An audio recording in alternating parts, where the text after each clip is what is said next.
नमस्कार साथियों। तो स्टैटिक जीके की इस क्लास में मैं सोनवीर मलिक आपका स्वागत करता हूं। उम्मीद है आप लोगों की पढ़ाई बहुत बेहतर चल रही होगी। इसको और बेहतर करने का काम हम करेंगे। चलिए पहले बताऊं आपको कि क्योंकि मैं छुट्टी पे चल रहा हूं, अभी फरवरी की स्टार्टिंग में मैं ऑफिस जाऊंगा वापस। तो सर ने कहा मुझे अब से लगभग 10 दिन पहले कि सर नवीन सर तो प्रैक्टिस सेट ले नहीं पाएंगे, उनका तो दिल्ली पुलिस का अभी लास्ट प्रैक्टिस सेट है अभी के लिए तो, और अगर वापस भी वो पढ़ाएंगे तो कम से कम 1-1.5 साल तो नहीं पढ़ा पाएंगे। मैंने कहा ठीक है जी बताइए। तो सर ने कहा कि सर आप प्रैक्टिस सेट ले पाओगे?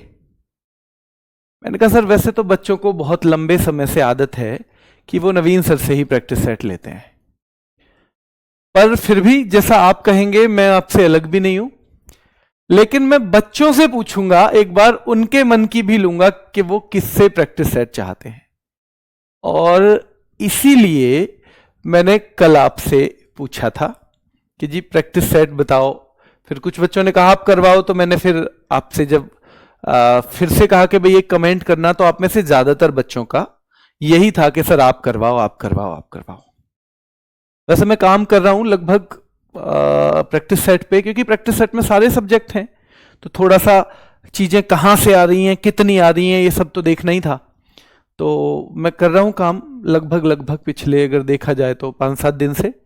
सर के कहने के बाद थोड़ा सा और ज्यादा करना शुरू कर दिया था उस पर, और अभी 22 तारीख से वो प्रैक्टिस सेट है।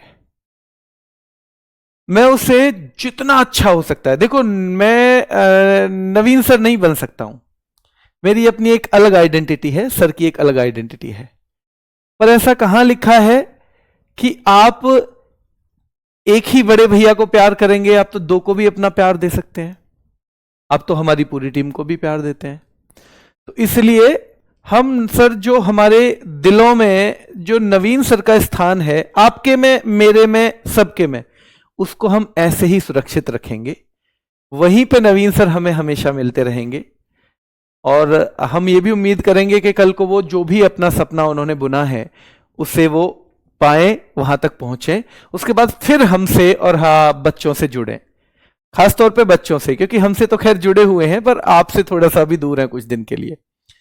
तो हम ये भी चाहेंगे, पर हम ये भी चाहेंगे कि आपका इस दौरान कोई नुकसान ना हो, और वो नुकसान ना हो ये हमारी नैतिक जिम्मेदारी भी बनती है कि हमारे परिवार का अब परिवार है एक, उसमें एक आदमी नौकरी चला गया या किसी अपने सपने को पूरा करने चला गया, तो बाकी परिवार की जिम्मेदारी हो जाती है ना कि वो सब मिलकर उस परिवार को फिर भी अच्छे से चलाएं। तो यही हम सबकी जिम्मेदारी है कि हम इस परिवार को अच्छे से चलाएंगे, उनको याद रखते हुए। हम ये नहीं कहेंगे कि उनकी कमी पूरी करनी है, नहीं, उनकी कमी हमेशा रहेगी, वो हमेशा रहेगी, उनका जो स्थान है वो हमेशा दिल में रहेगा, पर पढ़ाई के मामले में बच्चों का नुकसान ना हो इसके लिए एफर्ट करना हमारी जिम्मेदारी है, तो वो हम करेंगे। अब मुझे आप सबका, ठीक है कल आप लोगों ने कह ही दिया था, पर एक थम्सअप के तौर पे मुझे आप सबका सपोर्ट चाहिए कि कौन कौन है जो भाई सपोर्ट है मेरे में कि भाई हाँ सर भैया आप करवाओ और हम अच्छे से करेंगे। आप भी मेहनत करो। देखो एक दिन में हम उस लेवल पे प्रैक्टिस सेट के पे नहीं जा पाएंगे, ये भी आप समझ के चलो, पर मेरी पूरी कोशिश रहेगी कि आपके एग्जाम के लिए जितना जरूरी है, अगर 100% जरूरी है तो हम 150% वहां डिलीवर करें, ये मेरी पूरी कोशिश रहेगी। एक बार थम्सअप से मैं चाहूंगा कि आप सबका प्यार मुझ तक पहुंचे कि हां जी ये आप करा दो, ठीक है। चलिए, आपके कहने से ही कल मैंने सर को बोल दिया था कि सर आप ठीक है, बच्चे कह रहे हैं तो अब मैं तैयार हूं, क्योंकि मैं उनके बगैर कहे नहीं करता ये। चलिए ठीक है, पक्का आप चिंता मत करो, जितना बेस्ट मैं दे सकता हूं। मुझे आपका ये प्यार पहले प्रैक्टिस सेट में भी चाहिएगा, पहले में आपका सपोर्ट आपका प्यार सब चाहिएगा, है ना, क्योंकि वो एक शुरुआत है नई। और चिंता मत करो, मेरी छुट्टी जब तक खत्म होंगी तब तक हम इस जीडी के सिलेबस को बहुत अच्छे से घोट के पी के जाएंगे, ठीक है। चलिए थैंक यू बच्चों, शुरू करते हैं एक बहुत महत्वपूर्ण टॉपिक, नोबेल पुरस्कार। और यहां से सीधे सीधे सवाल आते हैं। देखो अल्फ्रेड नोबेल नाम के एक व्यक्ति थे, स्वीडन में जन्म हुआ, स्वीडन में ही रहते थे। स्वीडन आपको पता होगा यूरोप का एक देश है, और एक नेटो जो ऑर्गेनाइजेशन है जिसे हम ज्यादातर नाटो बोलते हैं, उसका 32वां मेंबर भी है। तो स्वीडन से ये सवाल भी बनते हैं, ठीक है। वो स्वीडन में जन्मे, पूरे जिंदगी उन्होंने बहुत प्रयास किए अपने देश के लिए, बहुत सारी चीजों की खोज की। उन बहुत सारी चीजों में एक बहुत महत्वपूर्ण चीज डायनामाइट भी है, जो फेमस उनकी अलग से पूछ ली जाती है। शादी की नहीं। अक्सर जब हमारा लक्ष्य बड़ा होता है ना, और जब हमें बचपन से ही धुन लग जाती है उस लक्ष्य को पाने की, अक्सर शादी ब्याह उसमें पीछे रह जाते हैं। जैसे आप हमारे देश में अब्दुल कलाम जी को देख लीजिए, उनका लक्ष्य था कि देश के लिए मुझे कुछ बड़ा करना है, तो शादी कब हुई ये पता ही नहीं चला, मतलब शादी की उम्र निकल गई ये पता ही नहीं चला, ठीक है। लता मंगेशकर कहती हैं, लता मंगेशकर का एक इंटरव्यू हुआ, लता मंगेशकर क्या कह रही हैं बेटा, वो कह रही हैं कि जी, अब उनसे पूछा गया कि आपने शादी क्यों नहीं की थी, आपने शादी क्यों नहीं करी थी। जब लता मंगेशकर से पूछा गया कि आपने शादी क्यों नहीं की, तो कह रही हैं छोटे भाई बहन बहुत थे, कई भाई बहन है वो, और उनकी जिम्मेदारी उठाते उठाते मेरी कब शादी की उम्र निकल गई मुझे पता ही नहीं चला। तो वैसे ही अल्फ्रेड नोबेल जो है बेटा, याद रखना है, अल्फ्रेड नोबेल जो है उनकी शादी नहीं हुई, तो उन्हें लगा इतना सारा पैसा कमाया है। जब आदमी का अंत समय निकट आता है तो वो फिर कैलकुलेशन करता है चीजों की, मैंने जिंदगी में क्या पाया, मैंने जिंदगी में क्या खोया। तो अल्फ्रेड नोबेल सोच रहे हैं सही बैठे बैठे, क्या करूं, मेरा तो कोई अपना भी नहीं है, और इतनी सारी खोज की है, तो खूब सारा पैसा है, खूब सारा पैसा घर में है। तो उन्होंने एक वसीयत बनाई, और उनकी वसीयत में उन्होंने ये लिखा कि दुनिया में इन 5 क्षेत्रों में जिसने बहुत महत्वपूर्ण काम किया होगा, दुनिया में इन 5 क्षेत्रों में जिसने बहुत महत्वपूर्ण काम किया होगा, उस व्यक्ति को जिसने बहुत महत्वपूर्ण काम किया है, बहुत महत्वपूर्ण खोज की है, उस व्यक्ति को ये पुरस्कार दिए जाएंगे, उसको ये पुरस्कार दिए जाएंगे बेटा, ठीक है। चलिए, तो ऐसे कर दिया, तो उसके बाद ये घोषणा होती है पुरस्कारों की। हमने बैकग्राउंड देख लिया, तो सीधे सीधे अब सवाल कैसे बनेंगे हम वो पढ़ेंगे। देखो, पहला सवाल बनेगा कि नोबेल पुरस्कारों की शुरुआत कब हुई, तो 1900 ईस्वी में हुई। कब हुई? 1900 ईस्वी में। घोषणा, डिक्लेरेशन। लेकिन ये पहली बार दिए कब गए, दोनों तरीके से सवाल आता है। ये पहली बार कब दिए गए मेरे बच्चे, तो ये दिए गए हैं पहली बार 1901 में, और ये सवाल अलग से पूछा जाता है, ठीक है। और क्योंकि घोषणा जब हुई थी तभी नोबेल नाम का फाउंडेशन भी बना दिया गया, तो वो भी 1900 में ही हुआ। क्या हुआ? वो 1900 में ही हुआ है बेटा, ठीक है।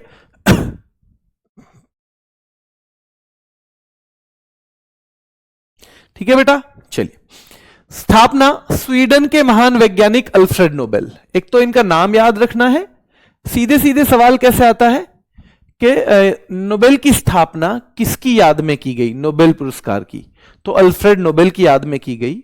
और वो कहां के वैज्ञानिक थे, तो स्वीडन के वैज्ञानिक थे, जिसकी राजधानी स्टॉकहोम है। अब क्योंकि मैंने बताया सबसे महत्वपूर्ण खोजों में इनका डायनामाइट है। क्या है? डायनामाइट। तो डायनामाइट की खोज पूछी जाती है बेटा सीधे सीधे। तो डायनामाइट की खोज हुई थी 1867 में, 1867। फिर दो चीज और पूछी जाएंगी। इनका जन्म हुआ है बेटा 1833 में, इनकी जो मृत्यु है वो 1896 में हुई। मृत्यु कब हुई है? 1896। और इस बीच में एक महत्वपूर्ण जो इवेंट है वो है बेटा डायनामाइट की खोज 1867। तो 3 साल याद रखनी है।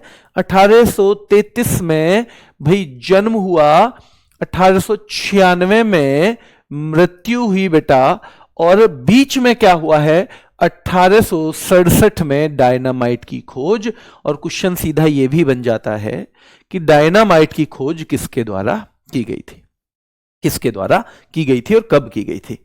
एक इंपॉर्टेंट अनाउंसमेंट आपका कर दूं आज, एक इंपॉर्टेंट अनाउंसमेंट। अभी लेटेस्ट कुछ एग्जाम जो हुए हैं उनको ध्यान में रखते हुए बेटा, मैंने उनको ध्यान में रखते हुए, जो लेटेस्ट अभी हुए ना, तो उनको ध्यान में रखते हुए मैंने एक क्लास दिल्ली पुलिस के बच्चों के लिए बनाई है। शाम को होगी, आज शाम को, ठीक है, 6 बजे कहां? यूट्यूब पे। वो जो लेटेस्ट पैटर्न भी चल रहा है ना, उस सबको ध्यान में रखते हुए बनाई गई है, और अगर आप उस क्लास को लेते हैं तो वो आपके लिए बहुत बेनिफिशियल रहेगी। इसलिए बता रहा हूं क्योंकि वही उस टाइप की क्लास मैं आपके लिए आपके एग्जाम से पहले बनाऊंगा, और पहले हो सकता है आपको फिर उतना मौका मिले या ना मिले कि आप उसे याद कर पाएं। तो बेशक उस पर दिल्ली पुलिस लिखा होगा, दिल्ली पुलिस जीएस पर अंतिम वार लिखा हुआ है उस पर वो आपके बहुत काम आएगी। शाम को 6 बजे यूट्यूब पे रहेगी, और बेटा वो लगभग 2 ढाई 3 घंटे तक भी जा सकती है क्लास। आप देखना, आपके लिए बहुत मददगार है। मैं चाहूंगा कि आप लोग भी उससे जुड़े, क्योंकि वो आपके भी काम की है। अल्फ्रेड नोबेल की मृत्यु हो गई 1896 में। अल्फ्रेड नोबेल की ध्यान रखना है बेटा, वो मृत्यु हुई है 1896 में। और ये पुरस्कार जो दिए जाते हैं, तो जो उनका वसीयत, यानी उन्होंने जो पैसा कमाया उस पैसे का एक ट्रस्ट बना दिया, उस पर ब्याज आता है, उस ब्याज से ये दिया जाता है। 1 करोड़ स्वीडिश क्रोनर इसकी राशि कई बार पूछी जाती है, पर क्योंकि हमारी मुद्रा में तो राशि है नहीं, तो इसलिए वो अब कम कर दिया इन्होंने पूछनी, बहुत कम पूछी जाती है। और वो लिखा ज्यादातर जाता है 1 करोड़ स्वीडिश क्रोनर, क्योंकि वहां की मुद्रा क्रोन थी। पहले क्या थी? क्रोन बेटा। ठीक है, चलिए आगे देखेंगे। यह शुरुआत में 5 क्षेत्रों में दिए जाते थे। शुरुआत में कितने क्षेत्रों में? 5 क्षेत्रों में। यानी जब ये शुरू किए गए, यानी 1901 में। कब की बात कर रहे हैं हम? 1901 से जब दिए गए तो 5 ही क्षेत्र थे, और उन 5 क्षेत्रों का नाम आपको पता होना चाहिए बेटा। साहित्य यानी लिटरेचर में, शांति में किसी ने बहुत बेहतरीन काम किया है तो उसमें, फिजिक्स में कोई बहुत बेहतरीन है तो उसमें दिया जाता है, चिकित्सा में बहुत बेहतरीन है तो उसमें, और बेटा रसायन विज्ञान में तो उसमें भी दिया जाता है। यानी ये 5 अलग अलग क्षेत्रों में दिया जाता था। कितना है बेटा? 5 अलग अलग क्षेत्रों में, ध्यान रखना है, ये दिया जाता है 5 अलग अलग क्षेत्रों में। क्लास ले लो थोड़ी देर, फिर मैं रिप्लाई करूंगा। अब 5 में दिया गया तो छठा क्षेत्र कौन सा जुड़ा? यह सवाल पूछता है कि एक तो यह पूछेगा कि भाई कौन से क्षेत्र थे वो जिनमें जब ये शुरू किया गया था तब इसे दिया गया 5 क्षेत्रों में, और वो 5 ये थे। तो छठा कौन सा रहेगा बेटा? छठा वो बाद में जुड़ेगा, इकोनॉमिक्स यानी कि अर्थशास्त्र। इकोनॉमिक्स यानी कि अर्थशास्त्र जुड़ेगा लास्ट में, ध्यान रखना है। इकोनॉमिक्स यानी कि अर्थशास्त्र जुड़ेगा। और इकोनॉमिक्स के नोबेल की घोषणा हुई है 1967 में, इसकी स्थापना 1968 में हुई, और यह पूछा जाता है यहां पे 1968 में स्थापना, और पहली बार दिया गया 1969 में। अब यही तुलना करोगे आप नोबेल से, तो 1900 में याद रखना है बेटा, 1900 में याद रखना है घोषणा हुई थी उसकी, और 1901 में पहली बार दिए गए। 1901 में पहली बार, अगर हम किससे तुलना करते हैं इसकी? नोबेल पुरस्कार जो नॉर्मल शुरू हुए थे पहले वाले, जो नोबेल शुरू हुए थे ना पहले वाले, अगर उससे तुलना करोगे बेटा तो याद रखना है 1900 में घोषणा होती है, अनाउंसमेंट, और 1901 में ये पहली बार दिए गए। 1901 में ध्यान रखना है पहली बार दिए गए। घोषणा बेटा उस फाउंडेशन ने की। बहुत अच्छा सवाल है। 1896 में इनकी डेथ हो गई, फिर घोषणा किसने की? इनकी वसीयत के अनुसार जो फाउंडेशन बना, फाउंडेशन मतलब एक तरह की कोई संगठन, कोई ऑर्गेनाइजेशन, कोई ट्रस्ट, तो जो बना उसने घोषणा की कि भाई नोबेल जी कह के गए थे ये पुरस्कार दिया जाएगा, इसलिए ये पुरस्कार शुरू हो रहा है उनकी याद में। जैसे आप देख लेते हो ना कि कोई घर वाला भी कई बार डेथ हो जाती है गांव में किसी की, तो उनके नाम से गेट बनता है, तो गेट कौन बनवाता है बेटा? उनके नाम से गेट बनवाएंगे तो घर वाले बनवाएंगे, या फिर अगर कोई ट्रस्ट है तो वो ट्रस्ट बनवाएगा जिसको वो जिम्मेदारी देके गए हैं, जिसको वो जिम्मेदारी क्या है देके गए हैं वही बनवाता है। ठीक है, चलिए। हाँ बेटा 1968 ही तो डेट ये रही, स्थापना 1968, ये रही ना 1968 डेट, यही तो पूछी जाती है। और पहली बार दिया लेकिन 1969 को गया है, ये भी ध्यान रखना है। पहली बार दिया कब गया है? 1969 को, याद रखना है 1969 को। ठीक है, चलिए आगे आइए। अब ये देखो कि एक व्यक्ति की मृत्यु हो गई, उसने वसीयत बनवाई। वसीयत क्यों बनती है? वसीयत इसलिए बनती है ताकि भाई उसके अनुसार काम किया जा सके, वसीयत के अनुसार। अब आप कहोगे कि जी वसीयत के अनुसार काम किया जा सके, तो वसीयत में तो ये 5 ही क्षेत्र लिख के गए थे, फिर छठा क्षेत्र क्यों जोड़ दिया? और छठे क्षेत्र के पैसे भी इनमें से ले लिए होंगे। तो देखो, छठा क्षेत्र जोड़ा उनके सम्मान के लिए, पर पैसा उनसे नहीं लिया कोई भी। अगर किसी को सम्मानित करना है तो वो मना नहीं करेगा, पर अगर उससे पैसे लेने हैं तो भाई फिर उसकी मर्जी है, क्या पता वो मना कर दे। अगर किसी को आपको माला पहनानी है तो कोई मना करेगा क्या? पर आप कहोगे जी माला पहनाएंगे आपको इसलिए 2 लाख रुपए दो, तो वो फट मना करेगा। ऐसे ही 5 क्षेत्र की राशि तो नोबेल फाउंडेशन ही देता है, जो वसीयत के बाद बनाया गया था, जिसका वसीयत के अकॉर्डिंग जिसे बनाया गया था। ठीक है, याद रखना है। लेकिन अर्थशास्त्र का जो पुरस्कार है वो एक स्वीडन का केंद्रीय बैंक है, जैसे हमारे यहां आरबीआई होता है। स्वीडन का केंद्रीय बैंक बेटा, जैसे हमारा सेंट्रल बैंक कौन सा है? आरबीआई। तो ये स्वीडन का केंद्रीय बैंक इसके पैसे देता है, क्योंकि वसीयत के बाद उसमें अलग से खर्चा नहीं जोड़ा जा सकता। अलग से खर्चा उसमें नहीं जोड़ा जा सकता है मेरे भाई, ध्यान रखना है। ठीक है, अलग से नहीं जोड़ा जा सकता है। और ये इनकी घोषणा का सवाल सीधे सीधे पूछा जाता है। इनकी जो घोषणा है ना बेटा, कि अनाउंसमेंट कब होता है, ये सीधे सीधे सवाल आता है। ये दोनों भी पूछे जाते हैं। और इनकी घोषणा होती है अक्टूबर में। आप मुझे बताओ, हर क्षेत्र में अधिकतम कितने लोगों को दिया जा सकता है? हर क्षेत्र में अधिकतम कितने लोगों को दिया जा सकता है? 1 करोड़। 10 मिलियन का मतलब वही हो गया ना, 1 crore Swedish kronor. 1 crore Swedish kronor बेटा। हाँ, अक्टूबर में घोषणा की जाती है बेटा, बिल्कुल अक्टूबर में घोषणा की जाती है। आरबीआई बेटा प्राइवेट बैंक नहीं है बिल्कुल भी। 3, बहुत बढ़िया।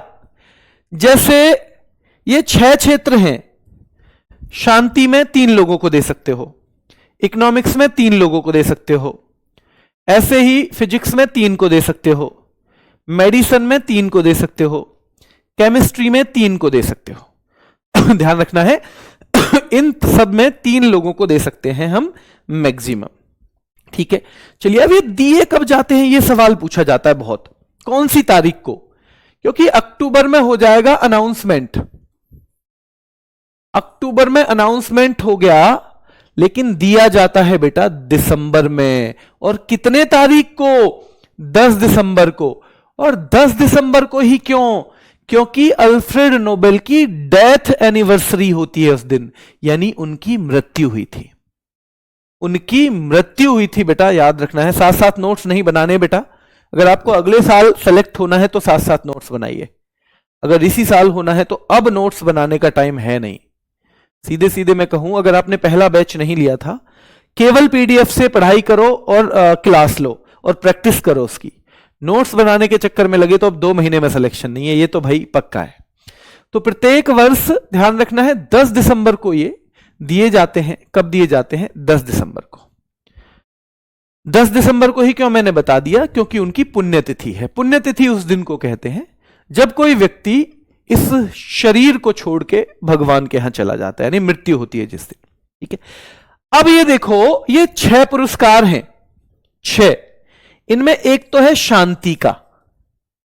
भाई शांति का तो दिया जाता है नॉर्वे की राजधानी ओस्लो में। शांति, भैया शांति तो याद रखना है, शांति का नाव स्लो स्लो चलाओगे तभी तो शांति रहेगी। अगर नाव को स्लो स्लो चलाओगे तो शांति रहेगी। और बाकी के 5 का पूरा स्टॉक दिया जाता है स्टॉकहोम में। बाकी 5, ठीक है, शांति को छोड़कर, शांति को छोड़कर। तो आपको याद रखना है, अगर वहां भूल जाओ कि भाई बाकी 5 का मतलब है पूरा स्टॉक, 6 नोबेल हैं उनमें से 5 मतलब, अरे यार पूरा स्टॉक है, तो पूरा स्टॉक, तो स्टॉक होम में दिए जाते हैं 5 पुरस्कार, जबकि शांति का दिया जाता है बेटा कहां पर, तो शांति होगी। जब स्लो स्लो चलोगे, नाव को स्लो स्लो चलाओगे तो शांति रहेगी, नाव को स्लो स्लो चलाओगे तो बेटा शांति होगी, ठीक है। शांति होगी। चलिए माइक थोड़ा दूर, चलिए, तो नाव को शांति तभी होगी, ये मैंने बता ही दिया कि भैया ओस्लो में दिया जाएगा शांति का, ठीक है। बाकी सब कहां दिए जाते हैं, तो स्टॉकहोम में दिए जाते हैं, स्टॉकहोम में दिए जाते हैं। अब आप ये कहोगे जी 2 अलग अलग देशों में क्यों? क्योंकि बेटा जब ये पुरस्कार स्थापित हुए थे ना, तब एक राजा का होता था अधिकार इन दोनों ही देशों पे, दोनों में अलग अलग संसद भी थी। जैसे ब्रिटेन में राजा होता है, रानी होती है, लेकिन संसद भी है वहां।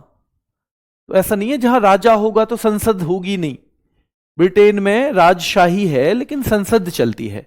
वैसे ही यहां एक राजा होते थे, उनका इस नॉर्वे पे भी अधिकार था और स्वीडन पे भी अधिकार था, दोनों पे ही, ठीक है। पर यहां जो स्वीडन की संसद है ना, वो थोड़ी सी स्वतंत्र कम थी। स्वीडन की संसद जो है ऐसे मानी जाती थी कि ये स्वतंत्र रूप से निर्णय नहीं ले पाती, इसके निर्णयों पे राजा साहब का अधिकार रहता है, पूरा प्रभाव रहता है। इसीलिए इन्होंने कहा कि भाई ये हमारे ही राजा के अंडर में तो है, तो ये वाला नॉर्वे के द्वारा दिया जाएगा शांति का, ताकि इसमें कोई पक्षपात की संभावना ना हो सके। इसलिए ओस्लो, ध्यान रखना है बेटा, शांति वाला ओस्लो दिया जाता है, ठीक है। चलिए क्लियर है बेटा, आगे चलिए। एक क्षेत्र में अधिकतम कितने लोगों को मिलता है, तो 3 लोगों को मैंने बता ही दिया, 3 लोगों को। क्या ये मरणोपरांत दिया जाता है, सवाल। अब ये मरणोपरांत नहीं दिया जाता। क्या पहले दिया जाता था? पहले दिया जाता था। अगर कोई काम पहले होता था और अब नहीं हो रहा, तो उसे कहीं ना कहीं बीच में बंद किया गया होगा। हां, 1974 में यह निर्णय लिया गया। कब लिया गया? 1974 में, कि इसको मरणोपरांत नहीं दिया जाएगा। ऑल वर्ल्ड में दिया जाता है बेटा, बिल्कुल ऑल वर्ल्ड में दिया जाता है कि इसको मरणोपरांत नहीं दिया जाएगा। यह डिसीजन लिया गया है, याद रखना है, 1974 में। 1974 में डिसीजन लिया गया और पुरस्कार 3 लोगों को दिया जाता है। जो अमाउंट है, अगर एक आदमी को देखो, एक आदमी को तो पूरा का पूरा पैसा मिल जाएगा, 2 लोगों को तो आधा आधा मिल जाएगा, तो यहां तो दिक्कत है ही नहीं। पर जब 3 लोग होंगे तो कितना कितना पैसा मिलेगा, अमाउंट यानी पैसा कैसे मिलेगा, तो 2 तरीके से मिलता है। या तो सभी को बेटा 33% यानी 33.33 यानी 1/3, इसको भी 1/3, इसको भी 1/3। या दूसरा तरीका ऐसा भी होता है, एक को आधा दे देंगे और बाकी को चौथाई चौथाई, यानी आधा इसको और फिर 25% और 25%, यानी आधे में से 2 को बांट दिया जाता है। यह कब दिया जाता है? जब लगे तीनों की खोज बहुत महत्वपूर्ण है, तीनों की, तो बेटा 1/3, 1/3, 1/3। और याद रखना है, ये जब लगे कि एक ने ज्यादा महत्वपूर्ण खोज की है तो आधा, फिर यहां चौथाई और यहां चौथाई, यहां चौथाई और यहां चौथाई, ठीक है। मरणोपरांत पूछ रहे हो बच्चा? हां, मृत्यु के बाद बेटा, जब उनके घर वालों को दिया जाए। अब अगर आपको कुछ लगेगा ना कि ये थोड़ी सी प्रैक्टिस यहां हमारी कम हुई है, अब अगर मुझे को प्रैक्टिस सेट कराने हैं तो उसकी कमी वहां पूरी कर दूंगा। आप अगले 1.5 महीने में जीएस का किस तरह हवा बनाएंगे, ये मैं आपको बताऊंगा, ठीक है, चिंता मत करो। पहले 5 सेट में आपको पता चलेगा कि कितना बेहतरीन हम रिवीजन करने वाले हैं। और उसके अलावा भी मेरे पास कुछ पिटारे में है, वो मैं बताऊंगा आपको जब 5 सेट हो जाएंगे। उसके अलावा भी कुछ पिटारे में है, पर वो 5 सेट पूरा होने के बाद बताएंगे, ठीक है। चलिए, अब सवाल आ जाता है, आज तक कितने लोगों को ये मरणोपरांत मिला है? तो बेटा दो लोगों को ये मरणोपरांत मिला है और इन दोनों के नाम महत्वपूर्ण हैं, एरिक एक्सल, डैग हैमरसोल्ड।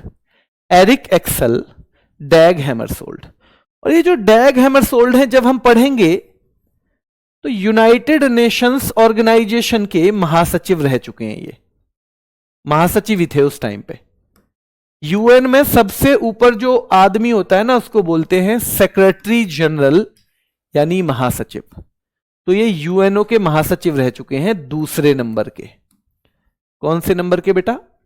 दूसरे नंबर के। ठीक है, तो अब तक कितने लोगों को मरणोपरांत नोबेल पुरस्कार दिया गया है? 2 व्यक्तियों को दिया गया है, एरिक एक्सल को और डैग हैमरसोल्ड को। और इनकी साल कितनी आसान है याद करनी।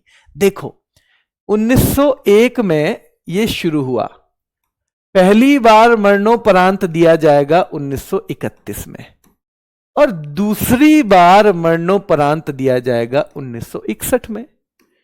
कितना आसान है ये याद करना बेटा, कितना आसान। आप कहोगे कि अगर साल पूछ ले भैया, तो पूछ लेने दो भैया। साल जिस वर्ष शुरू हुआ उसमें 30 जोड़ोगे तो भैया पहले व्यक्ति आएंगे एरिक एक्सल, और फिर जो आए उसमें फिर से 30 जोड़ोगे तो ये हो जाएगा, याद रखना है क्या, डैग हैमरसोल्ड।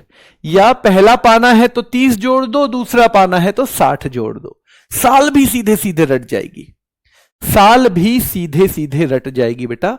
पहली बार अगर करना है तो क्या जोड़ना है? पहली बार के लिए 30 साल और दूसरी बार के लिए 60। अब यहां कंफ्यूज हो जाओ जी, पहले किसको? तो जिसका छोटा नाम है उसको पहले, जिसका बड़ा नाम है उसको बाद में। वैसे भी यहां देखो यूएन के महासचिव हैं डैग हैमरसोल्ड, और भैया 31 में तो यूएन ही नहीं था। यूएन कब बना बताओ? यूएन कब बना? अगर आप कंफ्यूज हो जाओ वहां कि भाई यूएन के महासचिव, उनकी डेथ हुई है एक बार, तो मतलब उनको मिला है एक बार, तो उनको मिला है जो यूएन के महासचिव हैं, तो आपको पता होना चाहिए यूएन ही 1900 कितने में बना है? कब बना है बताओ? 1945 में, 24 अक्टूबर 1945 बेटा, ध्यान रखना है 24 अक्टूबर 1945। ठीक है, तो एरिक एक्सल और डैग हैमरसोल्ड बेटा, एरिक एक्सल और डैग हैमरसोल्ड। तो अब तक कितने लोगों को मरणोपरांत नोबेल पुरस्कार दिया गया है? 2 लोगों को ही दिया गया है। 1974 में बंद कर दिया गया, पर एक व्यक्ति को और दे दिया, Ralph M Steinman. Ralph M Steinman. हालांकि इनका नाम नहीं पूछा जाएगा। क्यों नहीं पूछा जाएगा? नोबेल कमेटी ने गलती से इनका नाम दे दिया और ये मर गए थे 2-3 दिन पहले।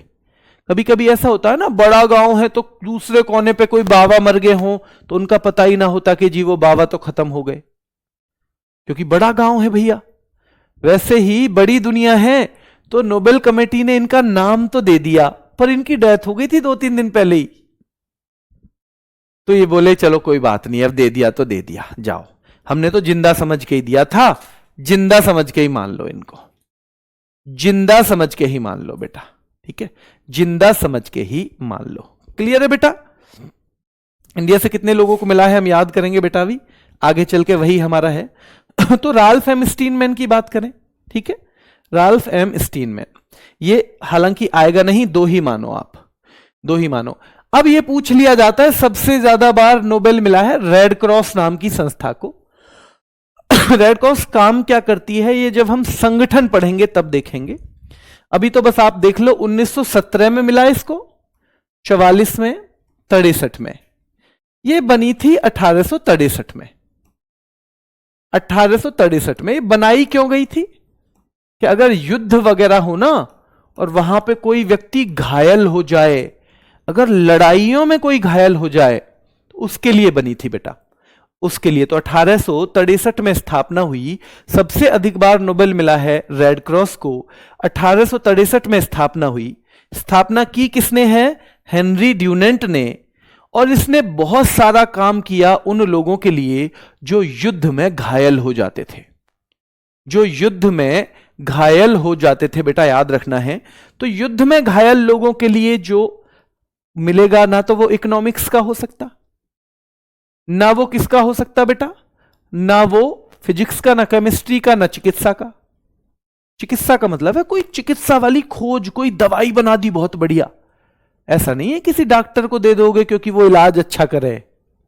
चिकित्सा का मतलब है कि भाई उसने बहुत अच्छी कोई मेडिसिन बना दी, बहुत ऊंचे लेवल की। ठीक है, तो याद रखना है भाई 1917, 1944 और 1963 ये 3 बार रेड क्रॉस को मिला है। ये जब मिला तो ये पहले विश्व युद्ध में, तब पहला विश्व युद्ध चल रहा था। जब यहां मिला तो द्वितीय विश्व युद्ध चल रहा था, और दोनों में इसने बहुत अच्छी भूमिका निभाई, इसलिए दे दिया।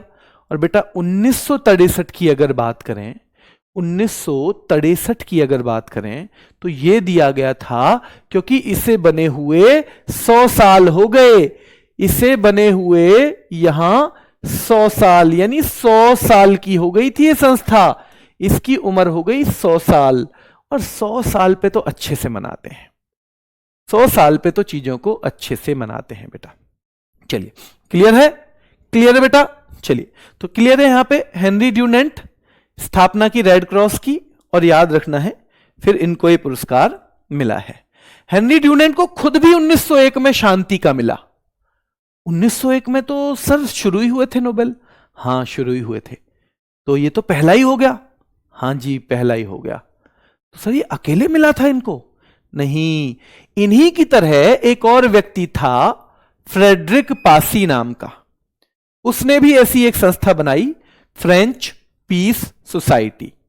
French Peace Society. तो याद रखना है कि हेनरी ड्यूनेंट को 1901 में शांति के लिए सबसे पहला नोबेल पुरस्कार मिला, पर यह 2 लोगों को मिला था। दूसरे व्यक्ति थे फ्रेडरिक पैसी, जो कि फ्रेंच पीस सोसाइटी के संस्थापक थे, जिन्होंने फाउंड किया था फ्रेंच पीस सोसाइटी को। तो ये 2 संस्थाएं हैं जिनके 2 बनाने वाले हैं, जिनको पहला शांति का पुरस्कार मिला है 1901 में मिला है।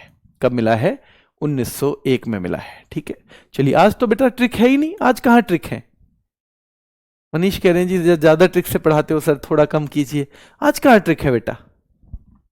आज तो कोई ट्रिक ही नहीं लगाई अभी तक। चलिए चलिए, तो याद रखना है नोबेल पुरस्कार हमारे चल रहे हैं। क्या चल रहे हैं? नोबेल पुरस्कार। पुरस्कारों में ये आएंगे तो पुरस्कार एक साथ पढ़ाए जाएंगे आपको, पुरस्कार सारे के सारे आपको पढ़ाए जाएंगे, याद रखना है। ठीक है, तो पुरस्कार में हम अभी पढ़ रहे हैं नोबेल पुरस्कार। क्या पढ़ रहे हैं बेटा? नोबेल पुरस्कार हमारे चल रहे हैं। ठीक है, चलिए, ये क्लियर हो गया। मैं 2-3 सवाल आपसे पूछूं, 2-3 सवाल आपसे पूछूंगा। जल्दी बताओ कि घोषणा कब हुई थी नोबेल पुरस्कारों की? नंबर 1, नोबेल पुरस्कारों की घोषणा कब हुई थी? क्या 1900 में या 1901 में? तो आपके दिमाग में अगर 1900 आया है तो बिल्कुल ठीक है। मैं पूछूंगा आपसे कि भाई जब ये नोबेल पुरस्कार शुरू हुए तो कितने क्षेत्र में दिए जाते थे? 5 में या 6 में? तो ध्यान रखना है 5 में या 6 में। तो आपको पता होना चाहिए कौन से क्षेत्र में दिए जाते थे। किसमें? तो ये 5 क्षेत्रों में दिए जाते थे। छठा जो है उसकी स्थापना कब हुई? 1968 में हुई। छठे की स्थापना कब हुई? 1968 में। पहली बार कब दिया गया? 1969 में। पहली बार कब दिया गया? 1969 में दिया गया है पहली बार। ठीक है बेटा, चलिए, पहली बार 1969 में दिया गया। अब एक सवाल कहां से बनता है? एक सवाल यहां से बनेगा बेटा, याद रखना है कि सबसे कम उम्र में नोबेल पाने वाली महिला। मलाला यूसुफजाई को 17 साल की उम्र में ही नोबेल मिल गया। कब मिला था? 2014 में। कब मिला है बेटा? 2014 में। मलाला यूसुफजाई पाकिस्तान में महिलाओं की शिक्षा के लिए जोर लगा रही थी कि भाई महिलाओं को शिक्षा मिलनी चाहिए। किसके लिए जोर लगा रही थी? महिलाओं की शिक्षा के लिए जोर लगा रही थी मलाला यूसुफजाई, याद रखना है बेटा, महिलाओं की शिक्षा के लिए जोर लगा रही थी। तो मलाला यूसुफजाई जो है सबसे कम उम्र में नोबेल पाने वाली महिला कौन है बेटा? मलाला यूसुफजाई है। ठीक है, मलाला यूसुफजाई को शांति का नोबेल मिला है, शांति का। और 2 सवाल आते हैं उनकी किताबों से, आई एम मलाला और बेटा we are displaced. I am Malala, we are displaced. I am Malala, we are displaced. I am Malala, we are displaced, याद रखना है, ठीक है। चलिए, तो ये सबसे कम उम्र में नोबेल पाने वाली व्यक्ति में दोनों आ जाते हैं, पर्सन, चाहे पुरुष या महिला। यानी मलाला यूसुफजाई को ओवरऑल सबसे कम उम्र में नोबेल मिला है, शांति का मिला है, 2014 में मिला है, 17 साल की उम्र में मिला है, और इनको गुल मकई के नाम से जाना जाता है। ये सारे सवाल पूछे जाते हैं। एक बच्चा कह रहा है सर इंपॉर्टेंट टॉपिक करा दो। बेटा, अगर इसको आप इंपॉर्टेंट नहीं मानते तो पता नहीं आपकी पढ़ाई कहां चल रही है फिर, अगर इसको आप नहीं मान रहे हैं, ठीक है। अगर इसको आप नहीं मान रहे हैं तो आपकी पढ़ाई कहां चल रही है फिर मुझे नहीं पता है। 3-4 बच्चों के कमेंट हैं, 1-2 का है सर समझ में नहीं आ रहा है। बेटा, इसमें फैक्ट रटने पड़ेंगे। इसमें बहुत समझने की चीज इतनी ही है कि भाई पुरस्कार दिए जाते हैं ताकि और लोग भी प्रेरित हों कुछ करने के लिए। एक बच्चे का कमेंट ये है, और अभी 7-8 हजार बच्चे मान लो लाइव पढ़ रहे हैं और फिर बाद में भी पढ़ेंगे। अगर हम 3-4 लोग ये कह रहे हैं समझ में नहीं आ रहा, तो देखो हमें अभी कितनी और मेहनत करनी है, क्योंकि जो बच्चे चुपचाप पढ़ रहे हैं वो हमसे कितना आगे हैं, कितना आगे। तो इनको रट्टा मार दो, फिर किसी भी कीमत पे इसको रट्टा मार दो। ये टॉपिक एक एक पॉइंट बहुत मेहनत का है, बहुत महत्वपूर्ण है, और इसे जो छोड़ेगा उसके लिए समस्या है, बहुत सारी समस्या है, बहुत सारी बेटा, ठीक है। चलिए, तो ये सबसे महत्वपूर्ण टॉपिक्स में से एक है। अगर इसे हम महत्वपूर्ण नहीं मानते तो हम फिर कहीं ना कहीं थोड़ी सी हमारी पढ़ाई की समझ पीछे चल रही है। फ्रेडरिक पेसी जो है बेटा, इनको मिला था, ध्यान रखना है, 1901 में हेनरी ड्यूनेंट के साथ। तो ये पहला शांति का नोबेल किसे मिला है, अगर ये पूछे ना तो इन दोनों नामों को आप कर देना, हेनरी ड्यूनेंट और फ्रेडरिक पेसी। सबसे कम उम्र में मलाला यूसुफजाई को मिला, पर वो महिला हैं। तो मतलब अगर पुरुष की बात करें तो वो कोई ना कोई और निकलेगा। हां जी, पुरुष अलग है बेटा, ध्यान रखना है, पुरुष अलग हैं, और उनका नाम है विलियम लॉरेंस ब्रैग।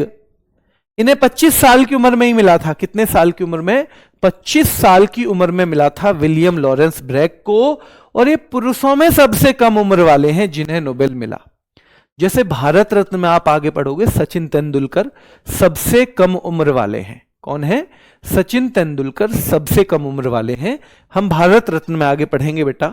तो सबसे कम उम्र में नोबेल पुरस्कार पाने वाले पुरुष हैं विलियम लॉरेंस ब्रैग, जिनको फिजिक्स का मिला था बेटा, जिनको फिजिक्स का मिला था। ठीक है। अब 2014 में मलाला यूसुफजाई को मिला। किसको और मिला साथ में? 2014 केवल मलाला यूसुफजाई को ही नहीं मिला है, वो हमारे लिए भी खुशी का एक कारण है। क्यों है हमारे लिए? क्योंकि कैलाश सत्यार्थी को भी मिला है बेटा। कैलाश सत्यार्थी भारत के हैं, एक आंदोलन चलाते हैं, ये बचपन बचाओ आंदोलन। बचपन बचाओ आंदोलन चलाते हैं बेटा। क्या चलाते हैं ये? तो बचपन बचाओ आंदोलन चलाते हैं कैलाश सत्यार्थी। और इनको 2014 में शांति का पुरस्कार मिला। तो 2014 में भारत और पाकिस्तान दोनों के व्यक्तियों को एक एक को ये पुरस्कार मिला है। दोनों के एक एक व्यक्ति को मिला है बेटा। और 2014 में सचिन तेंदुलकर को भारत रत्न।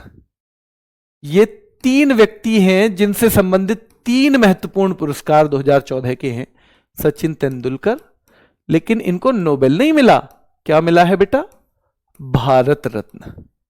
तो ये सीधे सवाल आता है, इसलिए मैंने यहां लिख दिया है कि सचिन तेंदुलकर को भारत रत्न कब मिला है। तो बेटा ये भी मिला है, याद रखना है, 2014 में। ठीक है, 2014 में। अब सबसे कम उम्र में जितना जरूरी है, सबसे कम उम्र में जितना जरूरी है उससे भी ज्यादा जरूरी है सबसे अधिक उम्र में।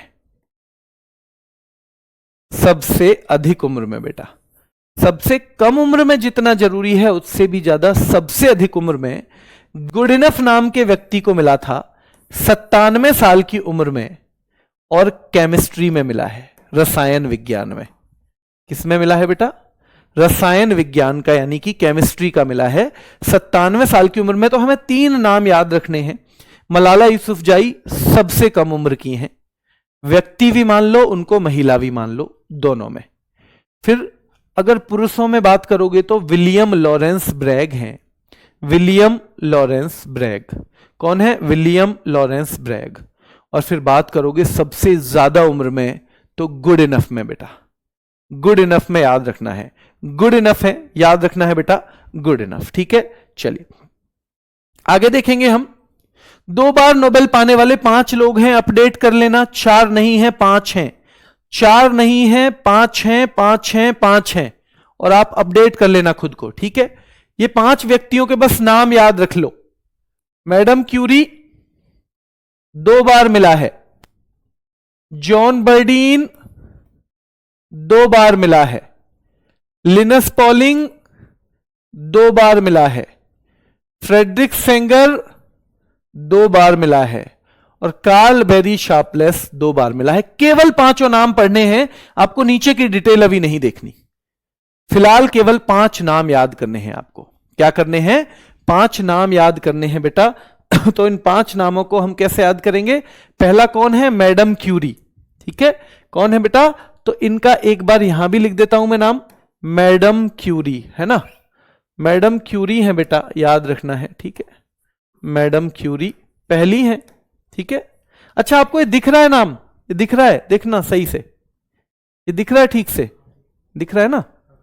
Madam Curie. फिर ठीक है, यहां से दूसरा सवाल क्या बनेगा बताओ? मैडम क्यूरी, यहां से दूसरा सवाल क्या बनेगा? बहुत महत्वपूर्ण सवाल है कि मैडम क्यूरी अकेली ऐसी हैं जिनको 2 अलग अलग विज्ञान में मिला है। 5 लोग हैं जिनको 2 बार मिला है, ये ठीक है। 5 लोग हैं जिनको 2 बार मिला है, पर मैडम क्यूरी पहली हैं जिनको 2 अलग अलग क्षेत्रों में मिला है। ये 2 अलग अलग साइंस में, सॉरी 2 अलग अलग साइंस में, 2 क्षेत्र में भी मिलेंगे लोग, पर 2 अलग अलग विज्ञान में नहीं मिलेंगे। यानी 2 विज्ञान में इनकी एक जैसी इनकी पकड़ है।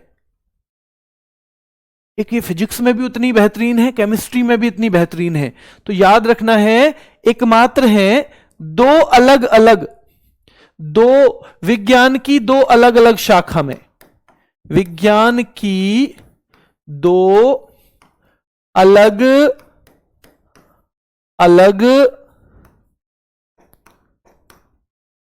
शाखा में, यानी फिजिक्स में और केमिस्ट्री में शाखा में नोबेल पाने वाली एकमात्र है। ये नोबेल पाने वाली एकमात्र बेटा, एकमात्र, यानी विज्ञान की 2 अलग अलग शाखा में नोबेल पाने वाली ये एकमात्र हैं। और ये आपके दिमाग में आपको रखना है, ये आपके दिमाग में आपको रखना है बेटा कि विज्ञान की 2 अलग अलग शाखाओं में नोबेल पाने वाली एकमात्र हैं, क्योंकि एक बार इन्हें मिला है फिजिक्स के लिए और एक बार इनको मिला है केमिस्ट्री के लिए। बाकी जो अगले व्यक्ति हैं, जॉन बर्डीन, इनको दोनों बार फिजिक्स के लिए मिला है। याद नहीं करना ये दोनों बार किसके लिए मिला है, दोनों बार फिजिक्स के लिए। लिनस पॉलिंग को एक बार रसायन के लिए और एक बार शांति के लिए, तो ये भी एक ही विज्ञान हो गई। देखो, फ्रेडरिक सेंगर को दोनों बार केमिस्ट्री के लिए, और लास्ट में बेटा कार्ल बेरी शार्पलेस, इनको भी दोनों बार केमिस्ट्री के लिए, इनको भी दोनों बार केमिस्ट्री के लिए, इनको भी दोनों बार केमिस्ट्री के लिए। अभी जितना पढ़ाया जा रहा है उतना पढ़ना है, ठीक है। और आज मैंने बताइए आपके लिए क्लास बहुत महत्वपूर्ण रहने वाली है आप लोगों के लिए। क्या आप बता सकते हो आप लोगों के लिए वो कौन सी क्लास है, कितने बजे है? चलिए, तो इनका याद रखेंगे बेटा। अब अर्थशास्त्र के क्षेत्र में पहला कब दिया गया हमने देखा ही था, 1969। और इसमें 2 नाम कभी कभी पूछता है, रेगनर फ्रिस्क और जॉन टिनबर्गेन। रेगनर फ्रिस्क और जॉन टिनबर्गेन, आप टेंशन मत लेना, इसको मैं आपको बार बार प्रैक्टिस सेट के माध्यम से और उसके माध्यम से जो हम अपने टेलीग्राम चैनल पे क्विज करते हैं उसके माध्यम से रिवाइज कराऊंगा, क्योंकि ये दोनों नाम एक बार में याद होने वाले तो नहीं है, ठीक है। चलिए, तो रेगनर फ्रिस्क और जॉन टिनबर्गेन बेटा। अब भारतीय हैं, भारतीय जिनको मिला है, कुल मिला के कितने भारतीयों को मिला है? तो देखो 10 भारतीय हैं, वैसे 9 या 10 में से 1 मिलेगा आपको, कुछ लोग इसको 10 मान लेते हैं, कुछ 9, क्योंकि एक व्यक्ति को ऐसे को मिला है जिसका जन्म भारत में नहीं हुआ था और जिसने बाद में भी भारत की क्या नहीं ली, नागरिकता नहीं ली। उनके बाबा यहां से चले गए थे, बाबा ही चले गए थे। तो हमें तो लगता है ना जैसे गांव में आपकी नौकरी लग जाएगी ना, तो दूसरे मोहल्ले वाले लोगों से भी कोई पूछेगा ना, जी आप जानते हो उसको, आप कृष्ण को जानते हो? अरे वो तो अपना ही बच्चा तो है, अपना ही बच्चा है वो, क्योंकि उसने कुछ अच्छा काम कर दिया। ऐसे ही भाई इसने नोबेल जीत लिया तो फिर हमने भारत ने विका, अरे तो अपना ही तो बच्चा है, इसके बाबा ही तो गए थे, इसके बाबा ही तो गए थे। बेटा मदर टेरेसा नहीं है वो, मदर टेरेसा भारत वालों में ही गिनी जाती हैं, क्योंकि मदर टेरेसा ने तो भारत की नागरिकता ले ली थी, और जिसने हमारी नागरिकता ले ली वो तो हमारा ही हो गया। वो है वीएस नायपॉल, वीएस नायपॉल बेटा, वीएस नायपॉल, ठीक है, वीएस नायपॉल याद रखेंगे, ठीक है। यहां से मैं कल करवाऊंगा आपको, ये ज्यादा आज हौच पौच हो जाएगा, यहां से कल करवाऊंगा, लेकिन यहां तक का एक बार जल्दी से रिवीजन करवा देता हूं। यहां तक का देखो, सीधे 5 मिनट में रिवीजन करेंगे तो थोड़ा फास्ट रहेगा। नोबेल पुरस्कार की घोषणा कब हुई? 1900। फाउंडेशन कब बना? 1900। और नोबेल फाउंडेशन ने शुरुआत की नोबेल की 1901 में। कब की है बेटा? 1901 में। किसकी याद में? जैसे सवाल आएंगे वैसे ही बोल के बताऊंगा। तो अल्फ्रेड नोबेल की याद में। कहां के वैज्ञानिक हैं? कहां के बेटा? तो स्वीडन के वैज्ञानिक हैं। डायनामाइट की खोज कब हुई है? 1867 में। किसने की है? अल्फ्रेड नोबेल ने की है। अल्फ्रेड नोबेल का जन्म कब हुआ है? 1833। मृत्यु कब हुई है? 1896। कब हुई है? 1896। कब हुई है? 1896। एक क्लास है शाम को 6 बजे यूट्यूब पे, दिल्ली पुलिस के नाम से आएगी, पर आपके लिए महत्वपूर्ण है क्योंकि लेटेस्ट पैटर्न है। अल्फ्रेड नोबेल की मृत्यु बेटा 1896। किससे दिया जाता है यह पुरस्कार? तो उनकी वसीयत का, उनका जो पैसा था ना, उससे जो ब्याज आता है, उस ब्याज से यह पुरस्कार दिया जाता है। उस ब्याज से यह पुरस्कार बेटा दिया जाता है। शुरू में कितने क्षेत्रों में? 5 क्षेत्रों में। शुरू में कौन से क्षेत्र में नहीं दिया जाता था? इकोनॉमिक्स में नहीं दिया जाता था। इकोनॉमिक्स वाले की स्थापना कब हुई? 1968 में हुई। इकोनॉमिक्स वाला सबसे पहले कब दिया गया? 1969 में दिया गया। कब दिया गया बेटा? 1969 में दिया गया। ठीक है, चलिए पहले 5 क्षेत्रों की पुरस्कार राशि कौन प्रदान करता है? Nobel foundation. अर्थशास्त्र की कौन करता है? स्वेरिग्स रिग्स बैंक। कहां का बैंक है? स्वीडन का केंद्रीय बैंक है। तो इकोनॉमिक्स की पुरस्कार राशि यानी जो पैसा है इकोनॉमिक्स का, वो कौन देता है? तो प्राइज जो है वो दिया जाता है स्वेरिग्स रिग्स बैंक के द्वारा। नोबेल पुरस्कार की घोषणा होती है कब? अक्टूबर में। कब होती है? अक्टूबर में। दिया कब जाता है? 10 दिसंबर को। कब दिया जाता है? 10 दिसंबर को। 10 दिसंबर को ही क्यों दिया जाता है? क्योंकि बेटा 10 दिसंबर को इस नोबेल पुरस्कार की क्या हुई थी? नोबेल पुरस्कार की जो 10 दिसंबर को दिए जाते हैं ना, तो 10 दिसंबर को ही क्यों? क्योंकि इसी दिन जो हमारे अल्फ्रेड नोबेल हैं उनकी मृत्यु हुई थी, उसी दिन मृत्यु हुई थी। शांति का कहां दिया जाता है? महत्वपूर्ण है, बहुत बहुत महत्वपूर्ण। तो नॉर्वे की राजधानी ओस्लो में दिया जाता है। कहां दिया जाता है? ओस्लो में। बाकी सब कहां दिए जाते हैं? स्टॉकहोम में दिए जाते हैं। स्टॉकहोम में दिए जाते हैं। एक क्षेत्र में अधिकतम 3 लोगों को। क्या तीनों में बराबर बढ़ती है राशि? हमेशा नहीं बढ़ती, हमेशा नहीं बढ़ती। कभी कभी तीनों में बढ़ती है, कभी आधा और फिर आधे में से भी आधा आधा, आधा और आधे में से भी आधा आधा। ठीक है, चलिए तो ये सारे के सारी चीजें हमें करनी है। 2 लोगों को मरणोपरांत दिया गया है, एरिक एक्सेल और डैग हैमरशोल्ड। एरिक एक्सेल और डैग हैमरशोल्ड सबसे ज्यादा बार रेड क्रॉस को दिया है, 3 बार दिया है। कितने बार दिया है बेटा? 3 बार ये दिया गया है। ठीक है, चलिए तो ये आपको थोड़ा थोड़ा सा करना है। अब मैं आपको टेलीग्राम चैनल एक बार बता देता हूं जहां आपको क्विज मिलेंगे। आप पूछ रहे हो ना क्विज कहां मिलेंगे, तो देखो क्विज मिलेंगे। ये टेलीग्राम चैनल है सोनवीर सर RWA, इस पे आपको क्विज मिलेंगे और मैं कोशिश करूंगा कि इसमें मैं अपने हाथों से भी क्विज डालूं और लेटेस्ट पैटर्न पे डालूं, लेटेस्ट पैटर्न पे। कल पुरस्कार फिर से शुरू करेंगे हम, और कुछ चीजें मैं फिर कह दूं थोड़ी आसान होती हैं याद करनी, कुछ मुश्किल होती हैं। तो जिनको आप नहीं, इनको खास तौर पे पुरस्कार में हमें डेटा याद करना है, इसमें समझने का ज्यादा कुछ है ही नहीं, इसमें हमें सीधे सीधे रटना है और रट कब पाओगे? जब बार बार रिवीजन करोगे। तो जो बच्चे अभी नहीं कर पा रहे हैं, जिनको कॉन्फिडेंस नहीं आ रहा है, यानी उन्होंने पहले ज्यादा पढ़े नहीं है, और पढ़ना पड़ेगा बेटा, थोड़ा थोड़ा पढ़ना पड़ेगा। रिवीजन मैं भी करवाऊंगा बार बार, पर आप खुद से भी करना पड़ेगा, क्योंकि आपसे बहुत सारे बच्चे आगे चल रहे हैं, और आगे आप तभी उनसे निकल पाओगे जब खुद दौड़ लगाओगे। ठीक है, कल मिलेंगे, अभी के लिए इतना ही। जो बच्चे शाम को मिलना चाहते हैं वो शाम को 6 बजे। धन्यवाद।